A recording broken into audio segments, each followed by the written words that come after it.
Good afternoon world. In today's video we're going to do a highlight reel of our 12-day adventure through Mindanao. And we are going to be doing a full cost and expenses breakdown. Before we get into this, we were quite surprised at how much money we did actually spend on this trip through Mindanao in the Philippines, which is kind of an unknown area here for foreigners. Not many people travel this island. I didn't expect it to cost as much as it did, which is what makes this video quite interesting. It's worth noting as well that we did save up for 17 months in a way to be able to go on this trip, because this was the first time since we came to the Philippines that we were actually able to leave the island properly and explore and see a bit more of what the Philippines had to offer. So we wanted to make the most of it, and this was essentially our holiday, our first holiday in almost a year and a half. So because we live on the island of SIARGAO, our trip began in Surigao city, and we went to one of the best places to stay in that area, which is called Mabwa Pebble Beach. So we stayed our first night over in Surigao at the Barabo Hotel. The Barabo is one of our favourite places to stay because it is right there on the Pebble Beach, and we chose the beach hut, which was 3,500 pesos per night. So we paid our friend June to collect us from the ferry port in the city to take us to Mabwa Pebble Beach, which is about 20 minutes outside of the main city, and we paid June 500 pesos for the pickup fee. The boat over 3 tickets cost us 800 pesos, and to get us over to that port as well from our house was 1,200. And that was essentially all the costs from day one. Moving on to day two, we decided to hire our friend June to drive us all over. So we had a private driver for the entirety of the trip. And for 10 days of June driving us around, it cost 3,000 pesos a day. So that was 30,000 pesos.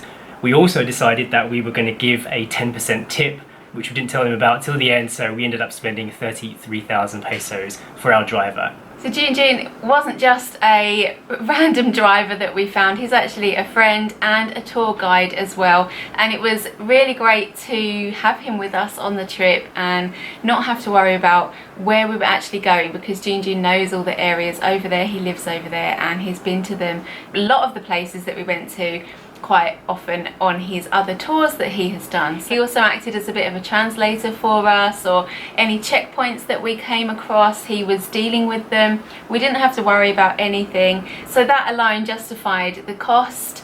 Also, there are no car rental companies in Surigao city, so you would have to own your own vehicle to be able to do this trip anyway, and even if you do manage to rent a car here in the Philippines, it wasn't that far off price-wise. Some of you may also not know this, but the island of Mindanao has a bad reputation for being unsafe or having terrorist problems, and there's a lot of bad history that happened a long time ago, and June helped to kind of remove a lot of those fears because he travels that island very often and made it clear that there were many places that were safe to travel. We also done a lot of research by ourselves as well at all of the places that we went to, all of the places that we were staying in, and we made sure for ourselves that the places we were going to were safe, but we had no issues whatsoever on our entire trip. So part of the deal was having June as our driver. We also agreed to pay the fuel cost, and we tallied up for the entirety of the trip. We spent 6,140 pesos on diesel for the van.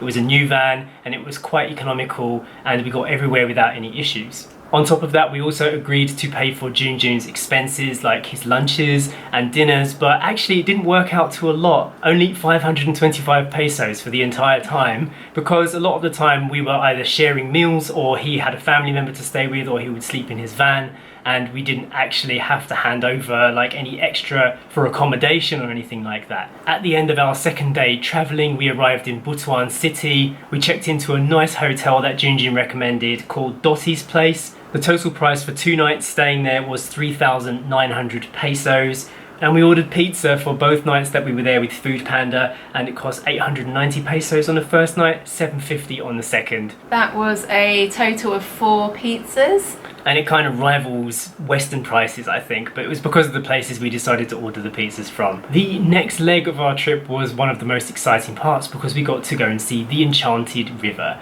which is very famous in the region of Surigao del Sur.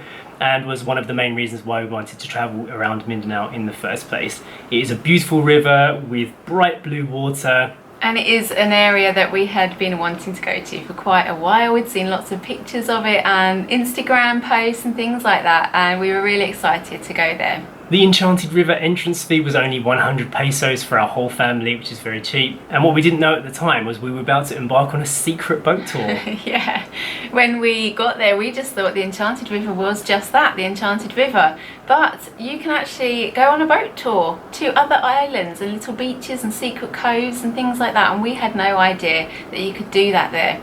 So we booked that tour and it cost us 500 pesos. And that was for a 3-hour boat tour. If you went over the 3 hours, if you decided to extend or go to another island, then it was 100 pesos per hour on top. Yeah, but we stayed within those boundaries. We also visited a place called the Sibada fish cage, and that cost 40 pesos to get in. It's basically a structure on top of the water where they've channeled some sea life into the center that you can look at while you have your lunch, some stingrays and some other large creatures like sharks. It's really cheap to get in. They do actually have some rooms where you could stay overnight, but we just went in there to see the fish and then go. We didn't actually know we were going to be doing that. It was just kind of like thrown in with the tour. Yeah, we had no idea really of where we were actually going, so we just hopped on the boat and let them take us to surrounding islands. There is an option to feed the fish. You can pay 20 pesos for a bag of like little bit of meat, which we ended up doing. And then we headed off on a tour of the surrounding areas, which are absolutely stunning and highly recommended. It's such a beautiful location, especially on a sunny day. During these times, there's not many tourists around too, so you do feel like you're literally stranded in paradise. And the colour of the water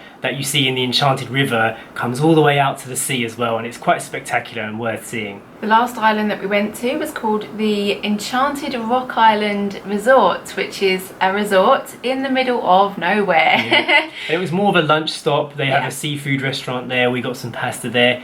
We ended up spending about 700 pesos on the food just to kind of tie over ourselves for the rest of the day. We had some smoothies as well, some fruit smoothies. And when that lunch was finished and we headed back, we decided to give a tip to the boatmen. We gave them 500 pesos, which was again the price of the entire tour. But the 3 guys that were with us the whole day were being extremely helpful and extremely hands-on with story, helping us to carry bags and helping us to kind of mind story while we did filming. And we thought that it was worth it to give them a little tip like that. Yeah, absolutely. It was a really nice tour. We enjoyed it. And again, Jay said it was 3 guys on the boat with us, and they were really helpful, friendly, and we figured just over 150 each is a nice little bonus for the day. Yeah. After a very cold and very beautiful swim at the Enchanted River after the boat tour, which Story absolutely loved, she got her swimming time in. We met so many like really friendly locals there. It was very, very cool, and it wasn't too busy, wasn't too crowded. I feel like we got the best of that experience there at the Enchanted River.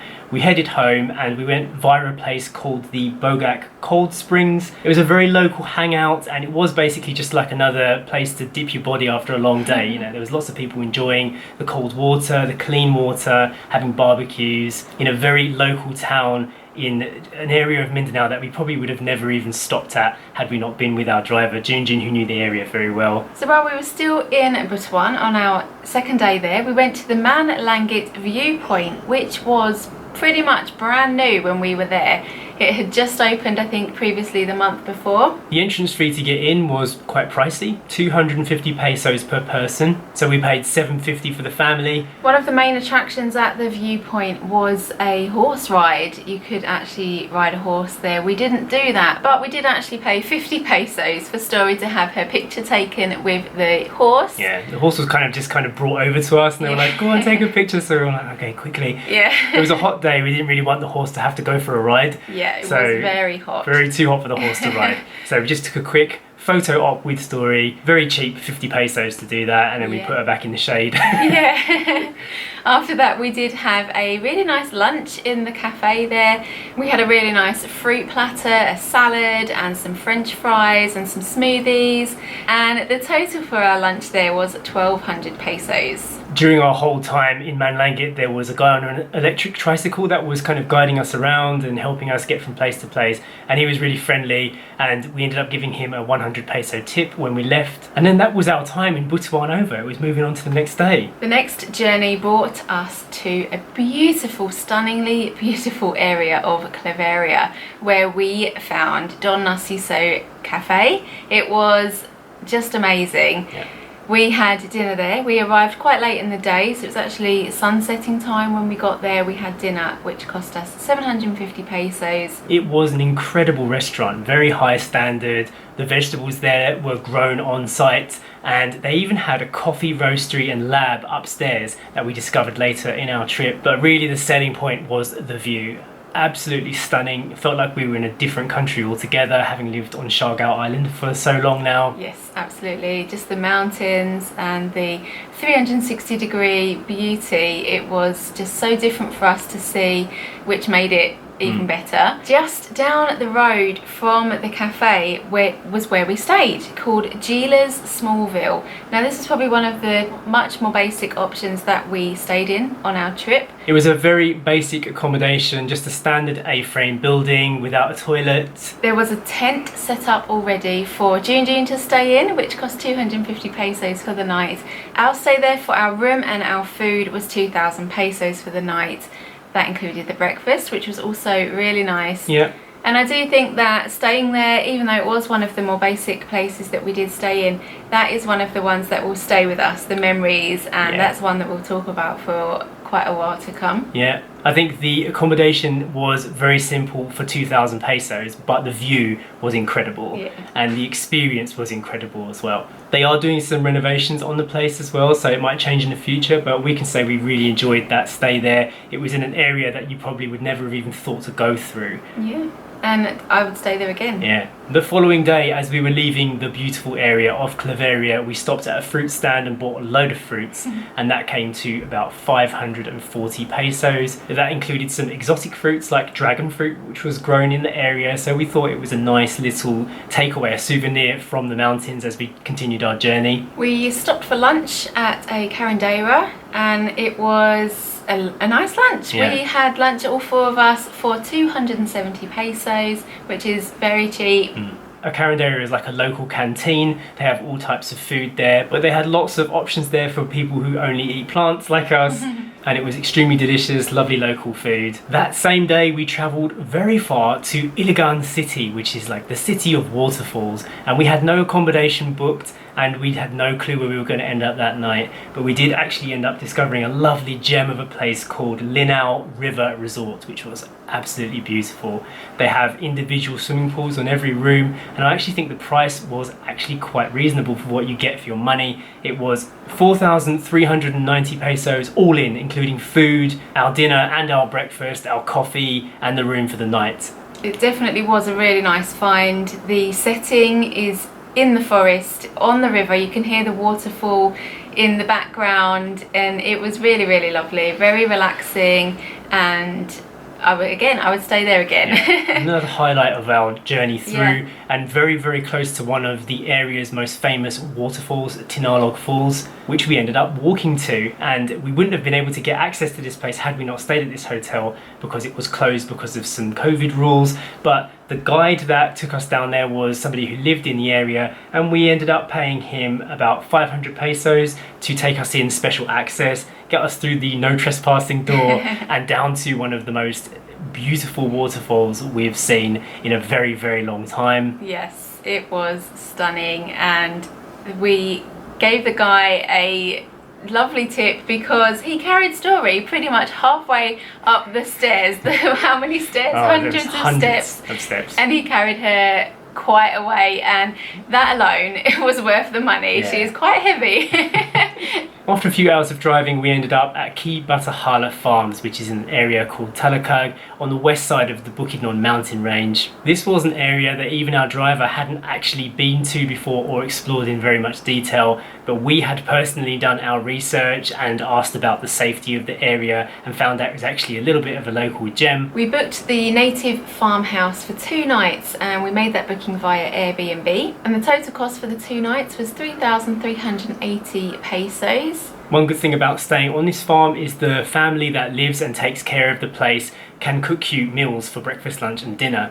And because we're vegan and we don't eat any animal products, and we were in an area that didn't really cater for that much, they were extremely knowledgeable and very good at catering to our needs. They'd taken some like Filipino dishes and just kind of made them vegan, and they were delicious, absolutely amazing food. Yeah, so we really enjoyed it. We had oatmeal, chocolate oatmeal one morning, and champorado with mango another morning. The dinners were really, really delicious. Yeah, they really made use of the banana hearts and the jackfruits that were growing in the area. Yeah. Super fresh. And the total price for all the dinners for both the nights for 4 people was 4,100 pesos. They delivered all the plates and they delivered the cutlery, and they took it all away and washed the plates as well. So it was kind of like going to a restaurant for breakfast, lunch and dinner for 2 days for 4 people. Yeah, they also brought us coffee as well, and they also brought us some turmeric tonic. And they were also selling bottles of it as well to take away, 500ml bottles. And yeah, we bought one 500 pesos. This area probably drew the most amount of controversy on our trip because a lot of people were messaging us saying that we were unsafe staying there. Let me tell you, that is not the case at all. We spoke to everybody in the area, including the family that's lived there for over 25 years. Super safe. Even June, like he said he didn't know the area before, but he would definitely go back there again. It would be a shame to miss out on that area because of some old information. Obviously, you have to do your own research before you go anywhere, especially when you don't know the country, but it was probably one of the highlights and one of the best parts of the trip. Story actually asked us if we could go back there soon, and we were like, whenever we get the chance, we will go. Yeah, I really liked the balcony and just the whole feel of the little house. It was really cozy, and surprisingly, no bugs inside. Yeah, unbelievable. Like, barely any bugs, considering it's very open and the windows were just holes with shutters, so when they were open, you know, everything could come in, but no bugs. So I was really surprised about that. And just sitting out on the wooden balcony with the trees surrounding you, it was just really, really beautiful, really peaceful, and the fresh smells. It rained a lot while we were there as well, so it just had the kind of meditative rain noises, and it was really, really nice, very chilled out. And yeah, like we said, we want to go back. So the highlight, or the thing we'd planned the most for on our Mindanao trip, was to visit a strawberry farm, and we did that at the Taglukop Strawberry Hills on the Davao border. It's probably one of the only areas that has fresh strawberries growing in Mindanao, and it was an amazing experience. They've really set that place up very cool. They have a glamping tent, which is what we ended up staying in. It was very swish. It was very glamorous, and we even had our very own private hot tub, which we made very good use of.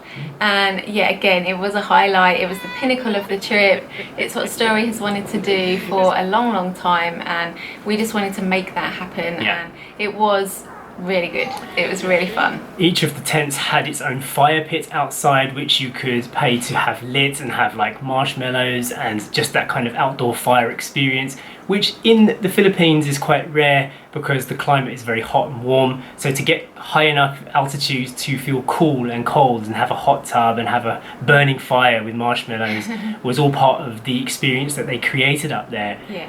It was very different from our life here in SIARGAO Island, so that alone again was worth the journey to get there and just be in a different environment surrounded by pine trees instead of palm trees. So yeah, it was nice. During our stay there, we did a 1-hour ATV tour, which took us to a waterfall in the middle of nowhere, through some like tribal villages, up in the hills. We saw some really cool areas and some land that was like spectacular to build a house.